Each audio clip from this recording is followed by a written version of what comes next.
শুভ সকাল আমার প্রিয় পরিবার, তোমরা সকলে কেমন আছো? আশা করছি যে যেখান থেকে আমার ব্লগটা দেখছো সকলে ভালো আছো। তোমাদের আশীর্বাদ ও ভালোবাসা নিয়ে আজকের ব্লগটা শুরু করলাম। এখন বাজে ঘড়ির কাঁটায় ওই সকাল 6টা মতো। ঘুমের থেকে উঠেই কিন্তু একদম সংসারের কাজে কোমর বেঁধে নেমে পড়েছি। তো ওই দিককার ঝাঁট দেওয়ার পর্ব শেষ হতে না হতে এইদিকে সোজা চলে এসেছি এই ঘরটা ভালো করে ঝাঁট দিতে। আর এই ঘরটা যেহেতু মাটির ঘর, তাই এই ঝাঁটাটা দিয়েই ঝাঁট দিতে হয়। আর এই ঝাঁটাটা ঝাঁট দিতে দিতে এতটাই ক্ষয় হয়ে গেছে, তাই জানো তো এই ঝাঁটাটা না তোমার দাঁড়িয়ে দাঁড়িয়ে ঝাঁট দেওয়া যায় না। এরকম ভাবে বসে বসে ঝাঁট দিলেই খুব সুন্দরভাবে নোংরাগুলো সহজেই চলে যায়। সেই জন্য আমি আর কি করব, কষ্ট হলো এরকম করে বসে বসে পুরো ঘরটা ঝাঁট দিয়ে নিলাম। তারপরে এইদিকে দেখি ঝাপটা সেই পড়ে রয়েছে, তাই ঝাপটা তুলে দিলাম। ওদিক দিয়ে জানো তো আজকে বেলাটা অনেকটাও হলে বাড়িতে কেউ যেন এখনো ঘুম থেকে ওঠেনি, সবাই ঘুমাচ্ছে। ওই দিক দিয়ে ঝাঁট দেওয়ার পর্বটা মিটিয়ে এদিক দিয়ে চলে আসলাম দুয়ার ঘরে মারুলি দিতে। আর জানোই তো আমাদের গ্রামের এই মারুলি যদি না দেওয়া হয় তাহলে কিন্তু বাড়ির থেকে কোনো জিনিসপত্র বার করা হয় না, একটা চুলও নাকি বার করতে নেই। তাই সবার আগে ঝাঁট দিয়ে এরকম করে সুন্দর করে পরিপাটি করে একটা মারুলি দিয়ে দিই। ধরো এটা আমাদের বার দরজায় একটা থাকে, তারপর মাঝের দরজায় থাকে, আর মাটির ঘরের মুখে একটা থাকে। তো এদিকে মারুলি দেওয়া হয়ে গেল, আর এই দিক দিয়ে ঝাঁটা হাতে নিয়ে বাড়ির পিছনটাও কিন্তু ঝাঁট দিয়ে দিলাম। এখন ঝাঁট দিয়ে একেবারে বাড়ির ভেতরে ঢুকছি। আর সকালবেলায় না হালকা হালকা হাওয়া দিচ্ছিল, তার সাথে কিন্তু একটা রোদ্দুরও ছিল, মানে গরমও লাগছে আবার কিন্তু হাওয়াও দিচ্ছে। সব মিলিয়ে মিশিয়ে বেশ ভালোভাবেই কিন্তু সকালটা চলে গেল। ওদিক দিয়ে ডোডোর দাদু আমায় তাড়া দিচ্ছেন। উনি বলছে কি ডোডোকে ঘুম থেকে উঠাতে, কারণ কি বলতো আমাদের এখানে তো সকালে স্কুলে আগে টিফিন কৌটো জমা দিয়ে আসতে হয়, তারপরে খিচুড়ি দেয়। তো আজকে আবার দিদিমণিরা বলেছে যে মাসের শুরুতেই প্রত্যেকবার তোমার ওজন করানো হয় ছাত্র স্কুলে। তো আজকে তো 3 তারিখ হয়ে গেল, দিদিমণি বলেছে একবার নিয়ে যেতে, ওজন করিয়ে নিলে পরেই কিন্তু একেবারে ছেড়ে দেবে। ওজন করান, তারপরে হাইটটা দেখে নেন। তো ডোডোর দাদু আমাকে বলছে বেলায় নিয়ে যেতে পারবো না, যদি হয় এখনই ওকে উঠিয়ে একটু রেডি করে দাও, আমি নিয়ে চলে যাই। এখন সেভাবে কিন্তু রোদ্দুরটা ওঠেনি, তাই ওনার কথা মতো ঝাঁট দিয়ে হাত দিয়ে ডোডোকে তুললাম। তুলে একটু মুখ টুক ধুয়ে ফ্রেশ করে ওকে ওর দাদুর সঙ্গে পাঠিয়ে দিলাম অঙ্গনারী স্কুলে। এদিক দিয়ে কিছু বাসন ছিল রাতের, সেগুলোই কিন্তু ঝটপট করে এদিক দিয়ে সুন্দর করে মাজা ধোয়া করতে এসেছি। আর আজকে না একটু সকাল সকাল ঘুমের থেকে উঠেছি, তাই যেন কাজ করার প্রতি আলাদাই একটা এনার্জি পাই। যেদিন কাজ করতে মানে একটু বেলায় উঠি ঘুম থেকে, সেদিন যেন কাজ করতে কোনো এনার্জি পায় না। আর তোমাদের সঙ্গে গল্প করতে করতে আমার কিন্তু খুব সুন্দরভাবে সমস্ত কাজকর্ম শেষ হয়ে যাচ্ছে, বাসি কাজগুলো। আর এই বাসনগুলো আজকে এতটা পরিমাণে বেরিয়েছে কেন বলো তো? কারণ হলো আমাদের তো বৃষ্টি পড়লেই ঘরের মধ্যে জল পড়ে, সেই কারণে থালাগুলো পেতে দিই যাতে করে বৃষ্টির জলটা ওই থালার মধ্যে জমে। আর এখন তো বৃষ্টি পড়ছে না, সেই কারণে থালাগুলো সব শ্বশুরমশাই বের করে দিয়েছেন মেজে নেওয়ার জন্য। এদিক দিয়ে কি সুন্দর ব্রাশটা সাজানো আছে, একটা পরিবার দেখো, এটা আমার ডোডোর আর ওর পাপার, দেখতে ভারী মিষ্টি লাগছে। ওদিক দিয়ে ব্রাশ করে সমস্ত কাজকর্ম শেষ। এখন বেলাটা অনেকটাই হয়েছে, এখন বাজে ঠিক ঘড়ির কাঁটায় বেলা 9টা। তো এদিক দিয়ে চিংড়ি মাছগুলো একটু ভর্তা বানাবো। কালকেকার যেগুলো ছিল না, তোমরা তো ব্লগে দেখেইছো যে চিংড়ি মাছগুলো দিয়ে এমনি রান্না করেছি, সেগুলো ছিল, সেগুলো দিয়ে কাঁচা লঙ্কা পেঁয়াজ দিয়ে একটু ভর্তা মতো করব। এটা দিয়ে কিন্তু এক থালা গরম ভাত খাওয়া হয়ে যায়, আমার ভীষণ পছন্দের খাবার। আর জানো তো বন্ধুরা, আমরা প্রত্যেকটা মেয়েরা প্রতিদিন প্রতি ঘন্টায় সবাই সংসারের সমস্ত কাজকর্ম কিন্তু একা হাতে সামলাই, না খেয়ে দে। কিন্তু কি জানো তো, প্রত্যেকটা মেয়েই প্রত্যেক দিন সংসার সামলায়, তবু মেয়েদের কোনো ছুটি হয় না, মেয়েদের কোনো নিজস্ব কাজ বলতে হয় না। মেয়েরা নাকি গৃহবধূ, কিছু করে না। কিন্তু কি বলতে পারো, একটা মেয়ে ছাড়া একটা সংসার কোনোদিন চলে? তো মেয়েরা যদি স্বামীর সংসারে থেকে একদিন এক মুঠো ভাত না খেয়েও সংসারের সমস্ত কাজ করে ফেলে, তখনও কিন্তু একটা মেয়েকে কখনোই বলা হয় না এবার খেয়ে নাও।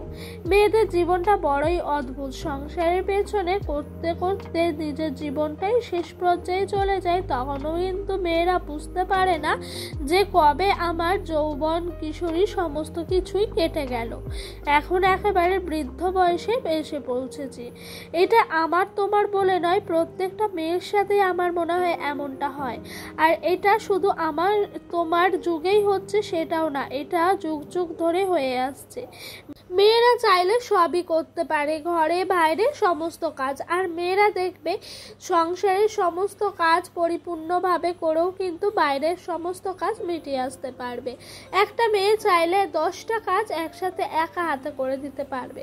তবুও কিন্তু একটা মেয়ে যদি পয়সা ইনকামের কাজ না করে, তখন তাকে শুনতে হয় সে নাকি কোনো কাজই করে না, গৃহবধূ, একেবারে বাড়ির মধ্যেই বসে থাকে। এসব কথা শুনতে সবারই কিন্তু খারাপ লাগে। আর সত্যি বলতে এটাই হলো মেয়েদের জীবন। মেয়েরা কখনো করেও কোনো জায়গায় কোনো দিন নাম পায় না। মেয়েরা করে যায় নিজেদের স্বার্থ ছাড়াই, সংসারে স্বামী সন্তানের জন্য। মেয়েদের জীবনে কোনো স্বার্থ থাকে না। তো যাই হোক, অনেক কথা বলে ফেললাম তোমাদের সাথে। ওদিক দিয়ে ডোডোর পাপা বাড়ি চলে এসছে বাজার থেকে। তো নিয়ে এসছে একটা ফুলকপি, কুমড়ো, উচ্ছে আর রাঙা আলু। উচ্ছেটা বেশি করে এনেছে, কারণ হলো ডোডোর ঠাম্মার তো সুগার, সেই কারণে উচ্ছেটা এনেছে, যাতে ওনার পাতে প্রত্যেক দিন একটা করে উচ্ছে থাকে। আর এদিক দিয়ে কিন্তু মাছও নিয়ে এসছে, তার সাথে কিছুটা হলো তেল নিয়ে এসছে। তো ও মাছ আনলে এই তেল নিয়ে আসে, আর আমার সত্যি বলতে ভীষণ ভাল লাগে মাছের তেল খেতে। তো এদিককার সমস্ত কাজকর্ম হয়ে গেছে, তারপরে এদিকে এসছি একেবারে দুপুরে না করতে। তো মাছটার পেটের ভেতরে না ডিম ছিল, আর এই ডিমগুলো ভরা মাছ খেতে না ভীষণ ভাল লাগে। বিশেষ করে ডোডো না ভীষণ ভালোবাসে যেন মাছের ডিম খেতে। কিছু কিছু মাছের ডিমের মানে মাছের পেট থেকে ডিম বেরিয়ে গেছে, সেই মাছের ডিমগুলো ডোডোকে দিয়েছি খাওয়ার জন্য। ছোট বাচ্চা, আমার মনে হয় কোনো কিছু হলে ও কিছু খেলে আমার যেন একটা আলাদাই শান্তি লাগে জানো। তো যাই হোক, ওই দিককার মাছ টাছ ভাজা হয়ে আসছে, এইদিকে কিন্তু ফুলকপি আর আলুটা তেলের মধ্যে কষাতে দিয়ে দিলাম। আজকে বেশি কিছু সেরকম রান্না করব না, অনেকটাই বেলা হয়ে গেছে। ওই যে বললাম না, ডোডোর বাবা গেছিল বাজার, আর বাজার থেকে আসতেও অনেকটা লেট হয়ে গেছে, সেই কারণে আজকে আর বেশি কিছু সেরকম রান্না করব না। ফুলকপি আলু দিয়ে নর্মাল মাছের ঝোল করব।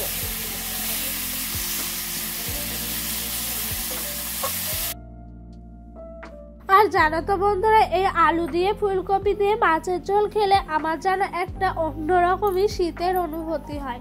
শীতে ধরো এইসব সবজিগুলো ওঠে, আর তখন কিন্তু এরকম ভাবে প্রত্যেক দিন ঝোল টোল এইসব সবজি দিয়ে করা হয়।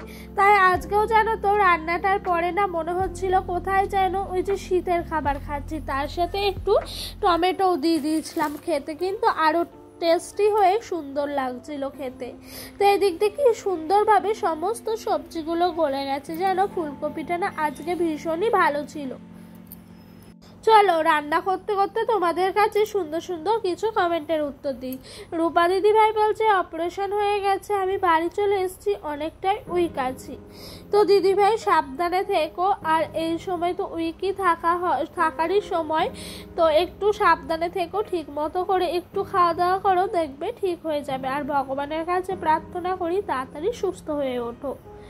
ওই দিককার রান্না বান্না শেষ, এইদিকে চলে এসেছি একেবারে তোমার মাছের তেল করব পেঁয়াজ দিয়ে। তো পেঁয়াজটা একটু বেশি করে কাটা হয়েছিল, কারণ কি বলতো দুটো মাছ ছিল তো সেই কারণে। আর আজকে রান্নাটা করতে এতটাই লেট হয়ে গেছিল, ডোডোকে স্নান করারও কিন্তু সময়টাই অনেকটাই পার হয়ে গেছিল, তাই একটু তাড়াহুড়ার মধ্যেই সমস্ত কাজকর্ম করি, তাও কিন্তু পরিপাটিভাবে সুন্দরভাবে গুছিয়ে করে ফেলেছি ঠিক সময় মতো। আর জানো তো আমাদের বাড়িতে আমার শ্বশুরমশাই একটু কাঁচা লঙ্কা না গোটা রাখতে বলেন, কারণ কি ওনার কাঁচা লঙ্কা গোটা খেতে ভীষণ ভাল লাগে ভাত দিয়ে মেখে, সেই কারণে লঙ্কাগুলোকে আর ফাটিয়ে দিলাম না, লঙ্কাগুলো একদম গোটা রেখে দিলাম। আর এরকমভাবে মাছের তেল খেতে আমারও কিন্তু ভীষণ ভালো লাগে। ডোডো অবশ্য খায় না, ওকে দিও না জানো, ও তো ছোট, এইসব খাবার ওকে একটু অ্যাভয়েড করি। এমনি নর্মাল মাছের ঝোল ভাত এইসবই দিয়েছি। তো বন্ধুরা, তোমরা যে যেখান থেকে আমার ব্লগটা এখনো অবধি দেখছো, স্কিপ না করে তোমাদেরকে অনেক অনেক ভালোবাসা। আর তোমাদের কাছে আমার ছোট্ট অনুরোধ, পুরো ভিডিওটা দেখে যেও, প্লিজ স্কিপ করে যেও না। সংসারের সমস্ত কাজকর্ম একা হাতে করার পরও কিন্তু শ্বশুরবাড়িতে মেয়েদেরকে শুনতে হয় তুমি কি কাজ করো। সারাদিন তো খেয়ে বসে শুয়েই থাকো। আমাদের মতো বাইরে বেরিয়ে কাজ করলে তোমাদের যে কি অবস্থা হবে তখন তোমরা বুঝতেই পারবা না। প্রতিটা মেয়েই কিন্তু সংসারের সমস্ত কাজকর্ম অনেক কষ্ট ও ধৈর্য দিয়ে করে, তার সাথে বাচ্চা সামলায়। তবুও কিন্তু মেয়েদেরকে সবসময় অবহেলা এবং অপমানিতই হতে হয়। ওই যে ব্লগের শুরুতেই বললাম না, মেয়েদের জীবনটাই এটা। মেয়েদের জীবনে না আছে চাওয়া পাওয়া, না আছে কোনো কিছুর মর্যাদা। তো এই তো এদিক দিয়ে মাছের তেলটাও হয়ে গেল, মাছের তেলটা তুলে নিচ্ছি। তারপরে এখন আর কোনো রান্না করব না, এখন একেবারে ভাত বসিয়ে একটা উনানের মধ্যে কাঠ ঢুকিয়ে দেবো। আর ওদিক দিয়ে ডোডোকে নিয়ে চলে যাব একদম বাথরুমে স্নান করাতে। এখন জানো, ওর বাথরুমে স্নান করতে ভীষণ এনজয় করে। তো এই দিক দিয়ে রান্না বান্না শেষ, স্নান টান সমস্ত কিছু শেষ, চলে এসেছি এইদিকে একেবারে পাপোশটা যেন রেখে দিতে। আর এই পাপোশটা না ধুয়েছি কাল, কত সুন্দর লাগছে পাপোশটা যেন ধোয়ার পর। এদিক দিয়ে 2 থালায় দুজনের ভাত নিয়ে নিয়েছি। ডোডো এখনো অবধি ঘুমোচ্ছে, এখন বাজে দুপুর 3টে মতো। আর এদিক দিয়ে আমি রান্না করেছি ফুলকপি আলু দিয়ে মাছের ঝোল। আর জানো তো কি হয়েছে, ফুলকপিগুলো পুরো গলে গেছে, কিছু করার নাই। আর এদিক দিয়ে দেখেছো খাওয়া দাওয়া শেষ, একটু বিশ্রাম নিলাম। তারপরে দেখি ডোডো উঠে পড়েছে, ওকেও খাইয়ে একেবারে রেডি টেডি করে ওর দাদুর সঙ্গে পাঠিয়ে দিয়েছি একটু রাস্তায় ঘুরতে।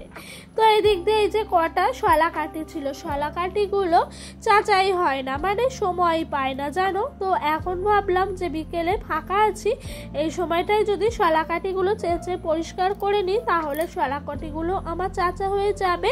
আর কিন্তু এগুলো কাল সকালে উনানের একেবারে ধরিয়ে দিতে পারবো। না জানি কবে আবার বৃষ্টি চলে আসবে হঠাৎ করে, তখন কিন্তু বৃষ্টি এলে পুরো ভিজে যাবে। তাই আরো এটাকে ঝটপট করে তোমার শলা কাঠিগুলো চেঁচে নিচ্ছি। আর আমার মনে হয় একটু হলো বৃষ্টির জল এই পাতাগুলোর মধ্যে পড়েছে যেন, সেই কারণে না ভীষণ নরম শলা কাঠিগুলো, একটু বটিতে দিতে না দিতেই যেন পট করে ভেঙে যাচ্ছে। খুব সাবধানে শলা কাঠিগুলো ছাড়াতে হয়েছে জানো বন্ধুরা। তো ওই দিক দিয়ে তো আমার সমস্ত শলা কাঠি ছাড়ানো হয়ে গেছে। আর এই দিক দিয়ে শলা কাঠি যেসব পাতাগুলো বেরিয়েছে সেগুলোকে একেবারে তুলবো এই বস্তার মধ্যে, তুলে কিন্তু নিয়ে চলে যাব রান্নাঘরে। কালকে সকালে যখন রান্না করব তখন কিন্তু এগুলো উনানের ভেতর পুড়িয়ে দিলেই হয়ে যাবে, জায়গাটাও আর লাগবে না, আমার হয়েও যাবে খুব তাড়াতাড়ি ভাবে।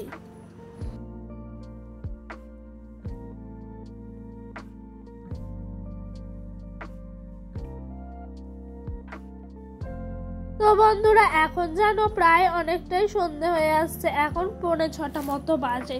সারাদিন কাজ করলেও কাজ যেন শেষই হয় না। আর এই দিক দিয়ে দেখেছো কতটা মোটা করে কতটা ঝাঁটার কাঠি হয়েছে। এই কাঠিটা দিয়ে বিছানা ঝাড়া কিন্তু খুব সুন্দর হবে। তারপর সন্ধ্যা দিতে চলে এসেছি, সন্ধ্যা প্রদীপ জেলে দিলাম, তারপরে কিন্তু পুজোটা দিয়ে দেবো। আর আজকে কি হয়েছে যেন, প্রদীপের তেল না সে বাড়ন্ত হয়ে গেছে, আনা হয়নি।